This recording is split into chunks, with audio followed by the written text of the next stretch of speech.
On my daughter's birthday, she looked at me with calm certainty and said the best gift would be me leaving her life, not taking a break, not giving her space, leaving. In that moment, decades of sacrifice collapsed into a single sentence, and I understood something terrifyingly clear. Love, when taken for granted long enough, turns into a burden in the eyes of those who benefit most from it. I did not argue. I did not beg. I did something far more unsettling. I vanished, and everything began to unravel from there. Before we dive into today's story, take a moment to share where you're watching from. We love seeing how our stories bring people together from every corner of the world. Your thoughts and comments are what make this community so special, and we're truly grateful to have you here. If you haven't already, don't forget to hit that subscribe button and turn on notifications so you never miss a new story filled with drama, resilience, and unexpected twists. Now, settle in, get comfortable, and maybe grab your favorite drink because this is a tale you won't want to miss. Let's get started. My name is Margaret Collins, though most people have always called me Maggie. I'm 68 years old, a widow, and I have lived in the same quiet neighborhood in Cleveland, Ohio, for nearly 4 decades. Mine is the kind of street where the trees grow tall enough to block the afternoon sun, and the houses seem to hold more memories than people. From the outside, my life looks simple, even uneventful. But simplicity, I have learned, does not mean safety. For more than 30 years, I worked as the chief accountant for a mid-sized family-owned construction company. Numbers made sense to me. They followed rules. If you were careful, disciplined, and honest, the results were predictable. I built my career on that belief, and I carried it into every other part of my life. I saved consistently, kept meticulous records, and never spent money I could not justify. I was proud of that stability. It made me feel useful, reliable, needed. When my husband passed away 12 years ago, the world did not stop, but it did become quieter. The house felt larger, the evenings longer. I mourned him deeply, yet I did not allow myself to fall apart. I told myself there was still a reason to get up every morning. That reason had a name: my daughter, Rachel. Rachel is my only child. From the moment she was born, I oriented my life around her needs, her future, her happiness. She was intelligent, driven, and ambitious, even as a teenager.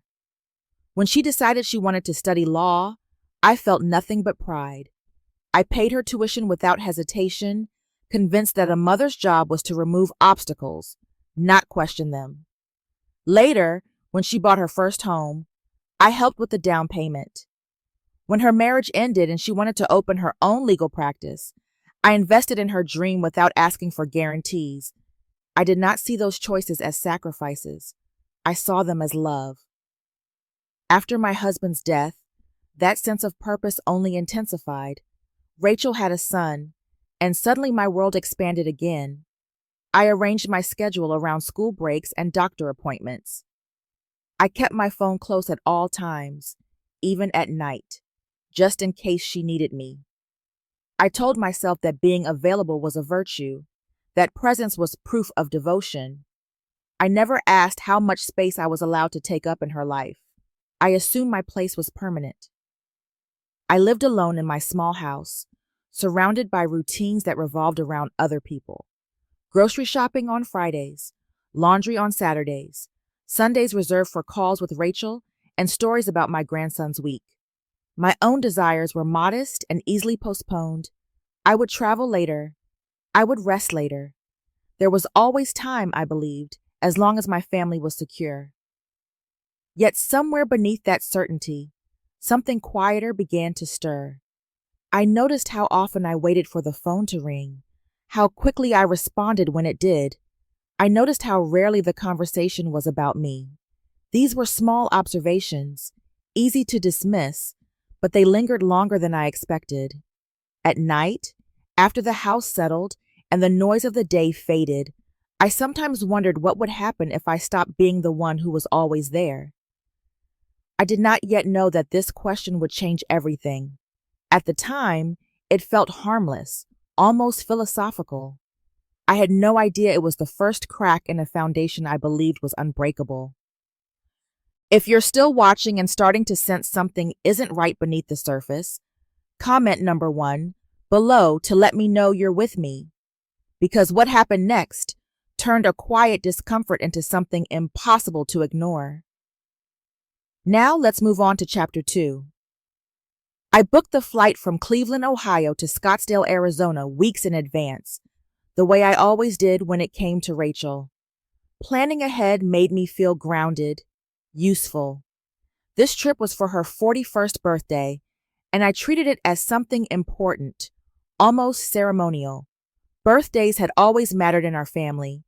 They were proof that time was still moving forward and that we were still connected despite distance and busy lives. I told myself this visit would be good for us. I packed carefully, folding my clothes with the same precision I once applied to financial statements. Into my carry-on, I placed the gift I had chosen with more thought than money. It was an antique wristwatch that had belonged to my father, then passed to me. It still worked, ticking softly, steady, and reliable. To me, it symbolized continuity, responsibility, and the quiet promise that time, when respected, could be generous. I believed Rachel would understand that. I believed she would see the meaning behind it. When my plane landed in Arizona, the dry heat hit me immediately, sharp and unfamiliar compared to the damp air of Ohio. I waited near baggage claim, scanning the crowd out of habit, even though Rachel had not said she would come. After a few minutes, my phone buzzed with a text message containing only an address. No greeting, no explanation. I stood there for a moment, then rolled my suitcase toward the taxi stand, telling myself she was busy, that this meant nothing. Her house was large, modern, and bright, all glass and clean lines. It looked nothing like the home where I had raised her. When I stepped inside, I felt as though I had entered a place that did not quite have room for me. Rachel was moving quickly from one room to another, phone pressed to her ear, conversations overlapping. She waved briefly, distracted, already halfway elsewhere. I told myself not to take it personally. Within minutes, I found myself settling into familiar patterns. I unpacked quietly. I rinsed dishes left in the sink. I helped my grandson with homework while Rachel finished her calls. No one asked if I was tired from the flight. No one needed to. I had trained myself not to expect that question. Helping was what I did. Helping was how I belonged. The day of the party arrived sooner than I expected. Friends and colleagues filled the house, voices bouncing off high ceilings. I stayed mostly in the background, refilling glasses, straightening surfaces that did not need straightening. When Rachel introduced me, she did so briefly, calling me her mother from Ohio, as if geography mattered more than history. People smiled politely and moved on. I stood there, invisible in a room full of conversation. At one point, Rachel made an offhand comment about how I was always around, how I never seemed to slow down. The words themselves were not harsh, but something in her tone carried distance. It was not anger, it was impatience. I felt it settle somewhere deep in my chest, uncomfortable and unfamiliar. Still, I said nothing. I had spent years perfecting silence. That night, lying awake in the guest room, I replayed the small moments I had dismissed throughout the day. None of them were dramatic. None of them were openly cruel. Yet together, they formed a pattern I could no longer ignore. I told myself I was being sensitive, that I was reading too much into ordinary behavior.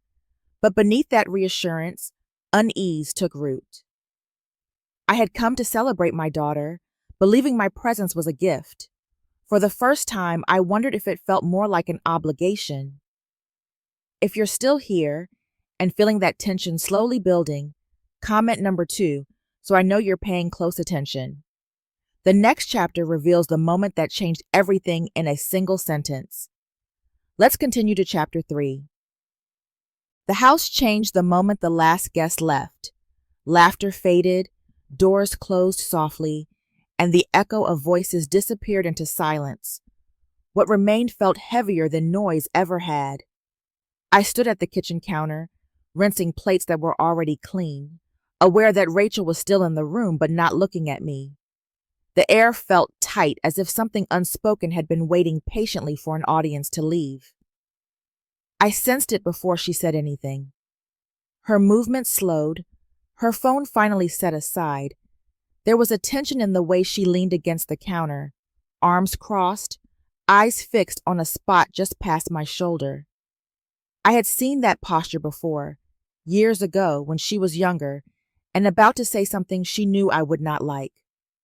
My instinct was to prepare myself, to soften whatever might come, as mothers often do. She began by talking about her life, about work pressures and exhaustion, about feeling pulled in too many directions. I listened carefully, nodding when appropriate, absorbing each word the way I always had. I told myself this was good, that she was opening up. I believed this conversation, however uncomfortable, was a sign of closeness. Then she paused. The silence stretched longer than felt natural. When she finally spoke, her voice was calm, almost rehearsed.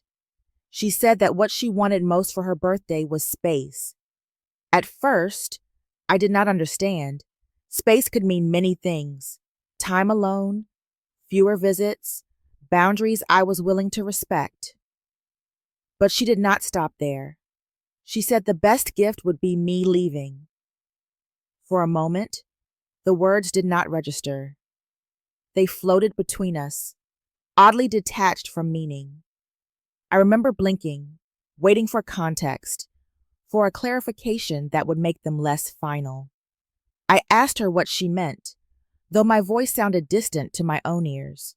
My hands had gone cold, and I felt an unfamiliar pressure settle in my chest. Rachel explained that my constant presence made her feel suffocated. She said I was always there, always available, always watching. She spoke about needing a life that did not include me so closely, about wanting to breathe without feeling observed or obligated. Her tone was not cruel. That somehow made it worse. There was no anger to fight against, no heat to blame, only certainty. As she talked, I felt something inside me shift. For decades, I had believed that being needed was the same as being loved. I had measured my worth by my usefulness, by how quickly I could respond, how much I could give without complaint. In that moment, I realized how fragile that belief was. I was not being pushed away because I had failed. I was being pushed away because I had succeeded too well at erasing myself. I did not argue. I did not raise my voice or list the ways I had shown up for her. None of that mattered anymore. What mattered was the clarity settling in my mind, slow but unmistakable. I was not part of her life in the way I had imagined. I was a presence she tolerated, a convenience she no longer wanted. I excused myself quietly, retreating to the guest room while she remained in the kitchen. I closed the door and sat on the edge of the bed, staring at my hands as if they belonged to someone else. There were no tears at first, just a numb stillness like the moment after a fall when the pain has not yet arrived. That night, I lay awake listening to the unfamiliar sounds of her house. Each creak and hum felt amplified. I replayed her words over and over, searching for a version that hurt less, but none existed. A boundary had been crossed, not by distance, but by intention. By morning, something fundamental had changed. I had come to celebrate my daughter's life. Instead, I had been shown how little room there was for mine. If you're still watching and that moment hit harder than you expected, comment number 3 below.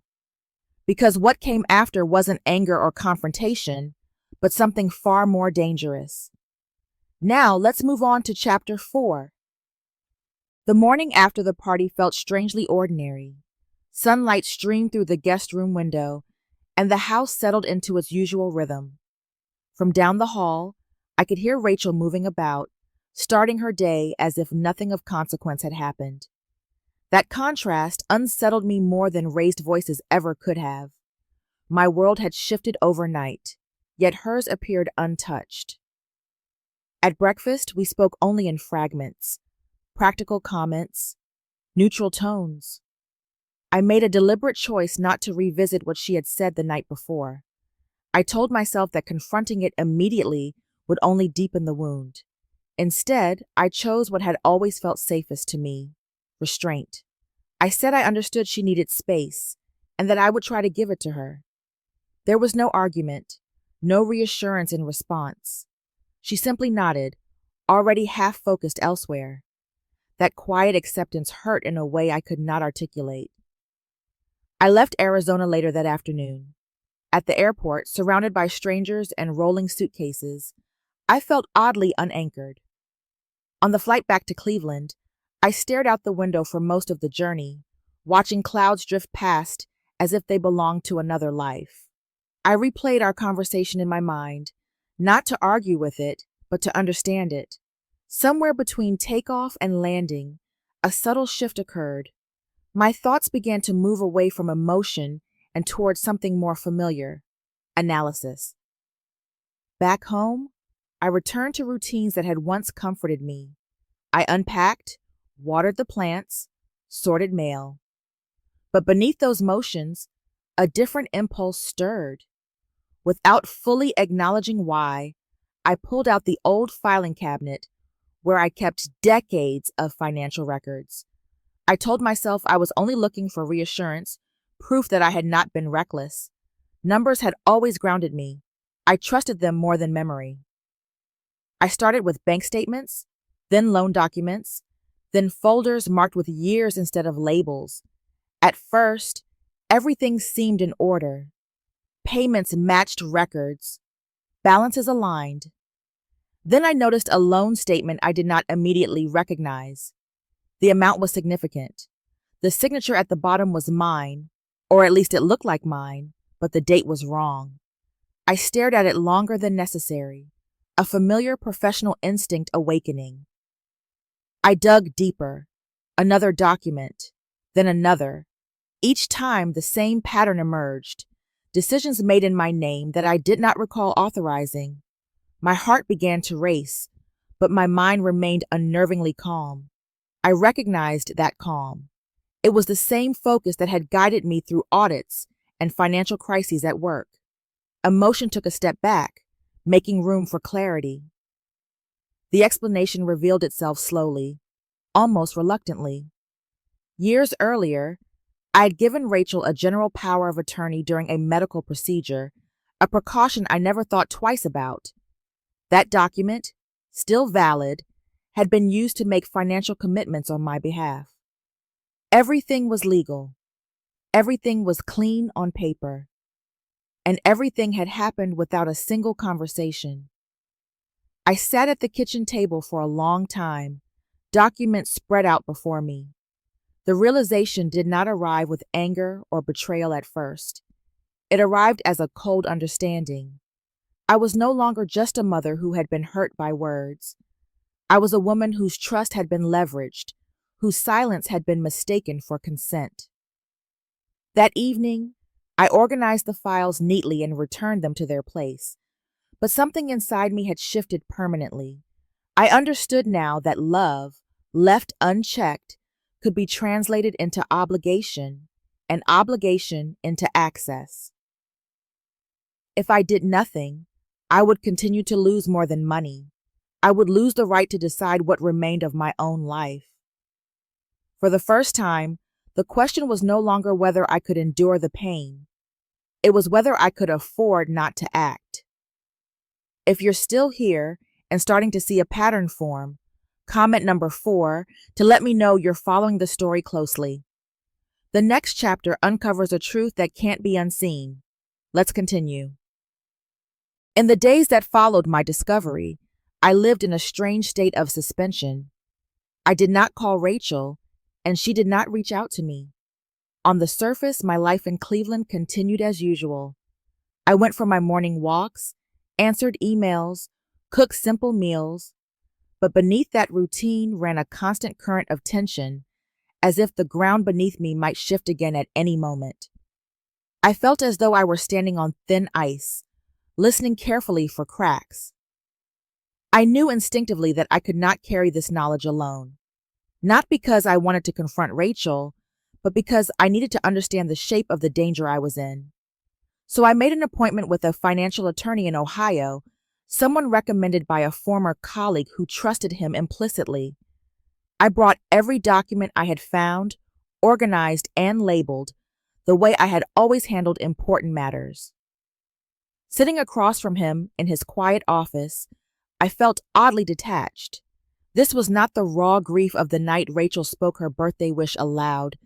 This was something colder, more precise. He reviewed the papers slowly, methodically, occasionally asking clarifying questions.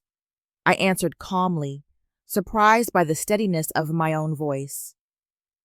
When he finished, he leaned back and explained what I already suspected but needed to hear. The power of attorney I had signed years earlier was still valid.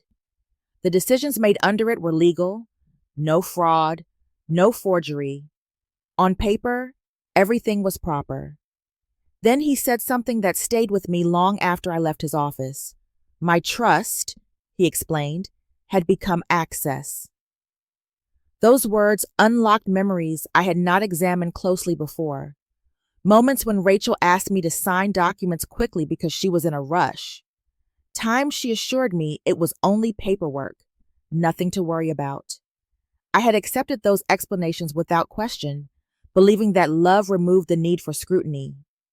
Now, seen through this new lens, those moments formed a clear and unsettling pattern. The realization did not come with dramatic anger. It arrived as a quiet grief, heavier than rage. I was not devastated by the potential financial loss, though it was significant. What hurt most was the intention behind it. This was not a single desperate decision made under pressure. It was a series of choices, repeated over time, that relied on my silence and my loyalty. For years, I had asked myself whether I was being a good mother, whether I was doing enough, whether my presence was helpful or intrusive. Sitting there with those documents spread out between us, I finally stopped asking the wrong questions. I began to understand that I had not failed by loving too much. I had failed by refusing to see that love without boundaries could be exploited. When I left the attorney's office, the city looked unchanged. Cars moved through intersections. People hurried along sidewalks. Yet I felt as though I had crossed an invisible threshold. I was no longer just a mother nursing a wounded heart. I was a woman facing the reality that my life had been quietly reshaped by someone I trusted most. That evening, back at home, I laid the documents out once more, not to analyze them again, but to acknowledge what they represented.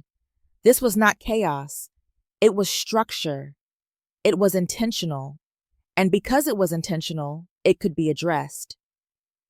For the first time since Rachel's birthday, I felt something other than pain. I felt clarity.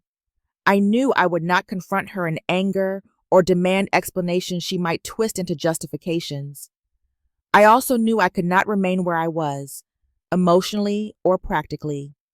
Whatever came next would require distance, strategy, and a level of resolve I had never needed before. I did not yet know exactly what I would do, but I knew with certainty what I would not do. I would not continue to be available without question. I would not allow love to function as a liability, and I would not stay in a role that left me exposed and diminished. The pattern beneath the betrayal was clear now, and once seen, it could not be unseen. After my meeting with the attorney, I returned to my house in Cleveland and sat alone in the quiet I had once found comforting. That quiet felt different now. It was no longer empty. It was deliberate. I did not call Rachel.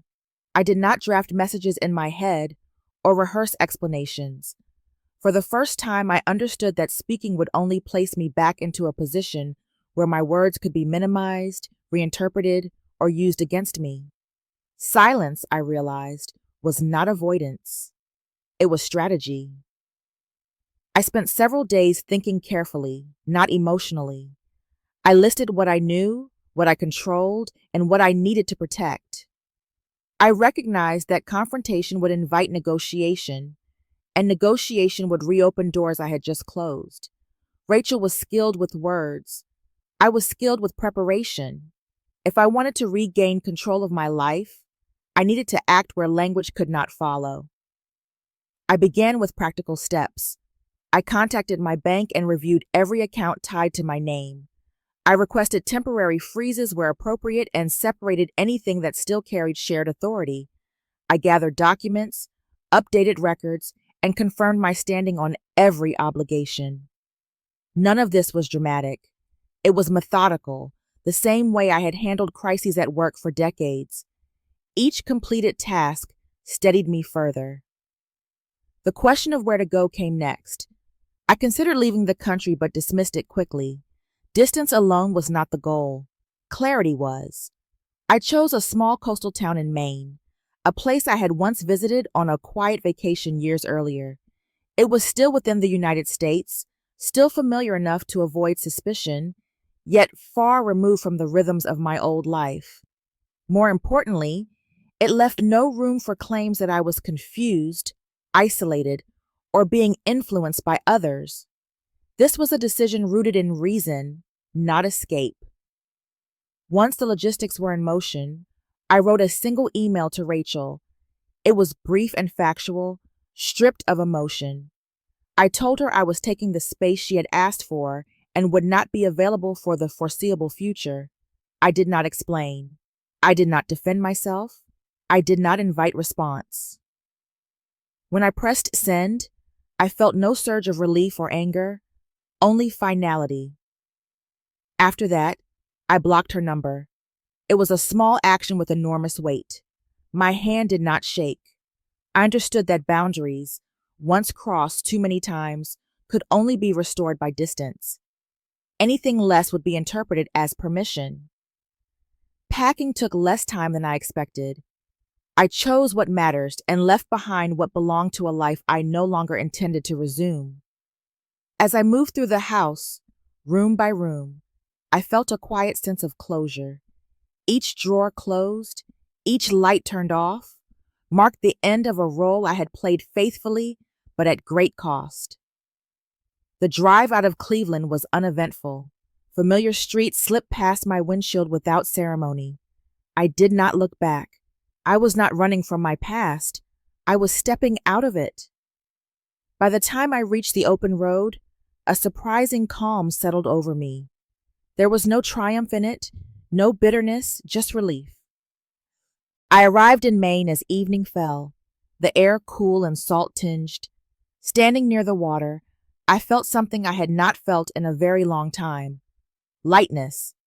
Not happiness. Not yet, but the absence of constant vigilance.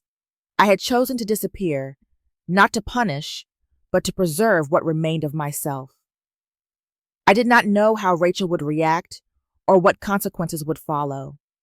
Those answers would come later. What mattered was that for the first time in years, my life was no longer organized around someone else's expectations. I had drawn a line, and on the other side of it, I finally stood alone, intact. If you're still watching and wondering what happens when someone truly disappears, comment number 6 below, because the silence didn't stay quiet for long. Now let's move on to chapter 7. The first days in Maine were deceptively calm. I settled into a modest rental near the water, unpacked slowly, and allowed myself to breathe without anticipating interruption. Mornings began with quiet walks along the shore, the rhythm of waves steady and indifferent to my past. I did not check my phone often. Silence felt like rest, something I had not experienced in years. That peace did not last. Within days, my phone began to light up again. Missed calls accumulated, then messages, then notifications from numbers I recognized and some I did not. I did not read most of them. I had already said everything that needed to be said. Each unanswered call reaffirmed the boundary I had drawn, even as I felt the pressure behind it building. Soon, the attempts widened. Friends from Ohio reached out, asking if I was all right. An old neighbor left a voicemail, her voice uneasy, saying Rachel had been trying to locate me. The concern in those messages carried a different tone, one shaped by someone else's narrative. I understood then that my silence had created a vacuum, and Rachel was filling it in her own way. The escalation came swiftly. One afternoon, there was a knock at my door. 2 officers stood outside, professional and courteous, explaining they were conducting a welfare check. Rachel, they said, had expressed concern about my mental state and safety. I felt a brief tightening in my chest, not from fear, but from recognition. This was not about concern. This was about control. I invited them in and answered every question calmly. I showed them my identification, my lease, my medical records. I spoke clearly about my decision to relocate and the reasons behind it. There was no defensiveness in me, only resolve. The officers listened, took notes, and thanked me for my cooperation. Before they left, one of them remarked gently that everything appeared to be in order. When the door closed behind them, I sat down and let the moment pass through me. I felt no triumph, only a quiet confirmation that I had done the right thing. My choices had been deliberate, my actions measured. The truth, when allowed space, had spoken for itself. In the days that followed, I noticed a shift in the messages that filtered through despite my blocks. The tone changed from concern to irritation, from worry to accusation. I did not respond. I did not need to. Word travels quickly in professional circles, and Rachel's does not operate in isolation. Questions were being asked, assumptions reconsidered. The story she had told began to fracture under scrutiny. I observed all of this from a distance, emotionally and geographically. I did not relish her discomfort, but I did not rush to relieve it either. For the first time, consequences were unfolding without my intervention. That, more than anything, felt unfamiliar. As days turned into weeks, the intensity diminished. Calls slowed. Messages stopped arriving altogether. The silence returned, but it was different now. It was not a pause before another demand. It was space reclaimed. I reflected often on how quickly concern had turned into accusation, how easily my autonomy had been questioned once I stopped complying. The pattern was clear in hindsight. Silence had removed the lever Rachel used to move me. Without resistance, her efforts collapsed inward.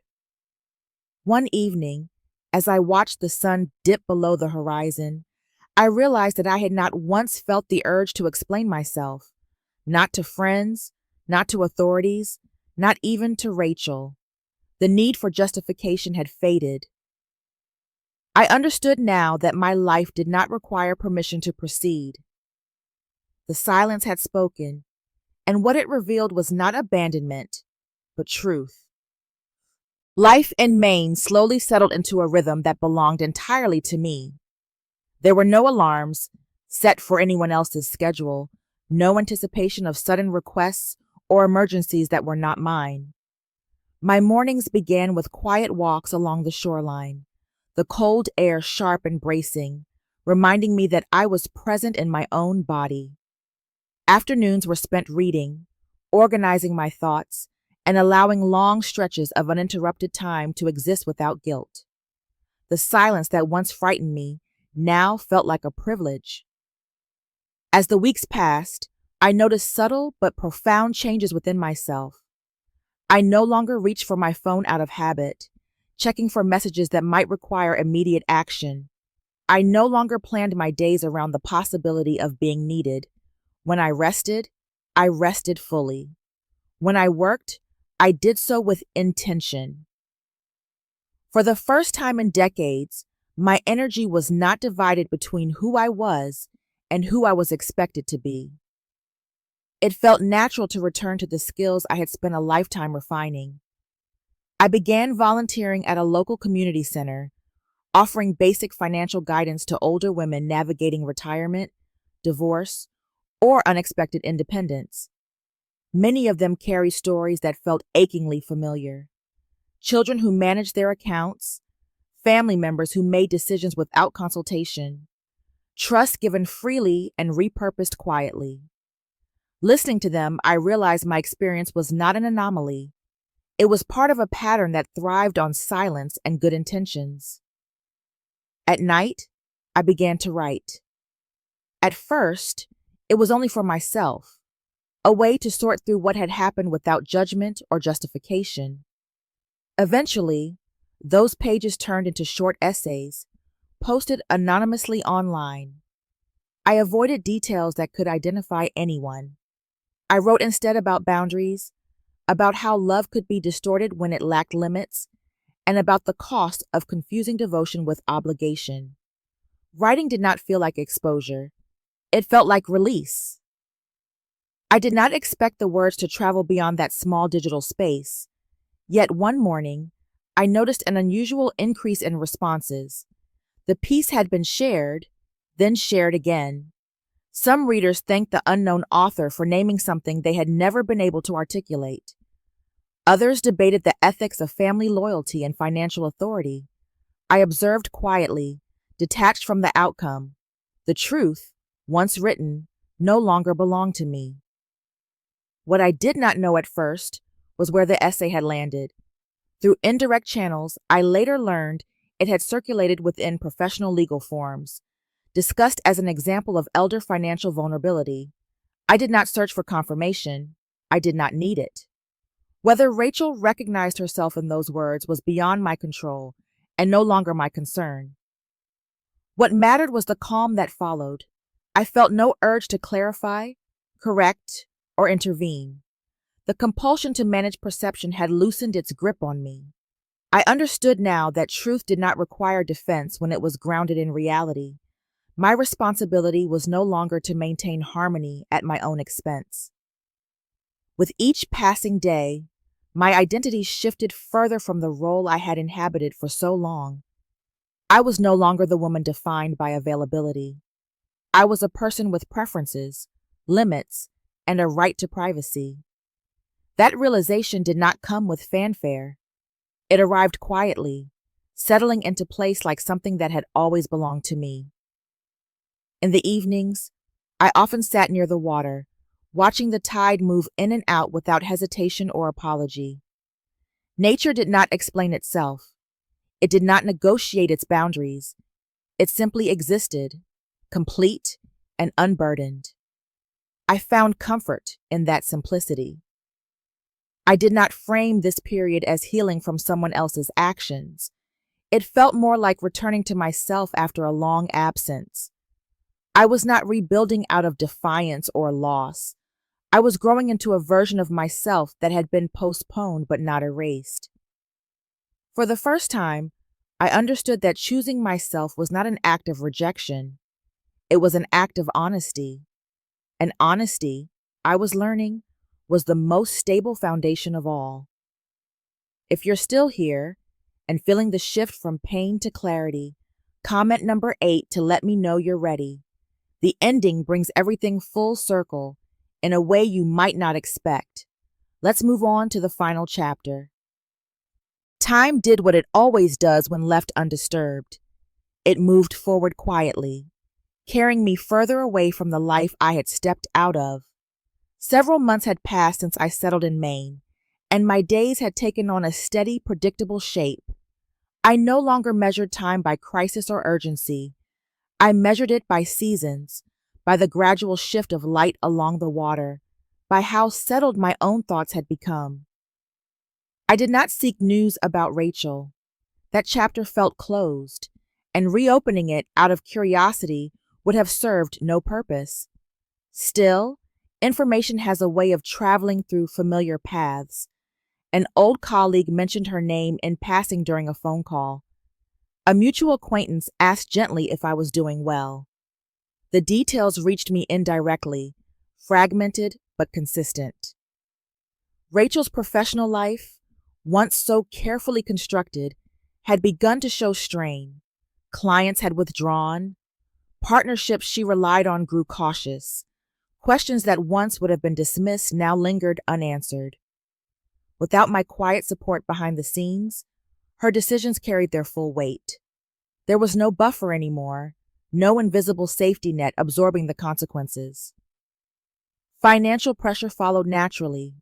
Obligations that had once felt manageable tightened. The margins shrank. The flexibility she had grown accustomed to disappeared. Life became smaller, more constrained, shaped by limits she had never had to consider before. None of this came as a shock to me. It was not punishment. It was arithmetic. When I first learned of these changes, I waited for a reaction within myself. Guilt, perhaps, satisfaction, regret. None of them arrived. What I felt instead was distance, not physical, but emotional. The urgency that once defined my connection to her was gone. I could acknowledge the reality of her situation without feeling compelled to intervene. I did ask myself, briefly, whether I should step back in. The question surfaced quietly, without pressure. It was the habit of a lifetime asserting itself one last time. The answer came just as quietly, but with certainty. No. Not because I wished her harm, and not because I lacked compassion, but because returning would undo everything I had reclaimed. Helping now would not be an act of love. It would be a return to erasure. I began to understand that some lessons cannot be softened without losing their meaning. Support, when given without limits, teaches dependence, not gratitude. I had mistaken endurance for virtue and availability for connection. The cost of that misunderstanding had been high, for both of us. As I walked along the shoreline one evening, the tide pulling steadily away from land, I felt a deep sense of closure settle in. I was no longer waiting for an apology or an explanation. I did not need acknowledgement to validate what I had lived through. The story had resolved itself through consequence, not confrontation. Rachel was facing a life shaped by her own decisions, just as I was. That symmetry felt right, not cruel, not vindictive, simply fair. I turned back toward home as the light faded, aware that I was not carrying anyone else's future with me anymore. The weight was gone. What remained was something far more sustainable, responsibility for my own life. And the peace that comes with accepting it fully. I live quietly now. My days unfold without urgency, without the constant anticipation of someone else's needs. From my small home near the water in Maine, I can see the horizon stretch white and uninterrupted. It mirrors the space I have created inside myself. I am no longer waiting for permission to exist as I am. When I chose to disappear, it was not an act of anger or revenge. It was a refusal to continue living inside a role that demanded endless sacrifice and offered diminishing respect. Disappearing did not mean erasing myself. It meant stepping out of a story that no longer told the truth about who I was. In leaving, I did not abandon love. I abandoned the distortion of it. The greatest change was not external. It happened quietly, inside. I stopped fearing the word selfish. I stopped measuring my worth by how indispensable I was to someone else's life. For years, I believed that a good mother was one who endured everything without complaint. I see now how dangerous that belief can be. Endurance without boundaries teaches others that your limits do not matter. Love, I have learned, does not require self-erasure. Family does not excuse exploitation. Care that demands silence in return is not care at all. These truths did not arrive easily, but they arrived honestly. I had to lose the illusion of harmony to gain clarity. I think often of women my age who feel trapped by obligation, who confuse loyalty with surrender. To them, I would say this: it is never too late to choose yourself. Leaving does not make you cruel. Setting boundaries does not make you unloving. Protecting your dignity does not mean you have failed at devotion. It means you have finally understood its limits. I do not know what the future holds for those I left behind, and I no longer feel responsible for shaping it. Each person carries the weight of their own choices. That is not abandonment. That is adulthood. Sometimes, in the evenings, I stand by the shore and watch the tide pull away from the land, steady and unapologetic. It does not linger where it is no longer welcome. It does not explain itself. It simply moves, guided by forces older and wiser than fear. I did the same. I moved away from what diminished me and toward what allowed me to remain whole. By disappearing, I did not lose my life. I finally claimed it. Some endings do not arrive with noise or confrontation. They arrive quietly, through acceptance, distance, and the courage to stop carrying what was never meant to be ours alone. This story is not about loss, but about clarity. It is about understanding that love without boundaries can slowly turn into self-erasure, and that dignity, once reclaimed, restores balance to a life that has been bent too long toward others. True growth often begins where obligation ends. When we stop proving our worth through sacrifice, we rediscover it through self-respect. Letting go is not a failure of love. It is an act of honesty. And sometimes, the bravest thing a person can do is step away, not to punish, but to finally live in alignment with who they are. Thank you for staying with this story until the end. If it resonated with you, please share your thoughts in the comments. Your experiences matter. Do not forget to follow and subscribe to the channel so we can continue exploring stories that bring insight, healing, and strength together.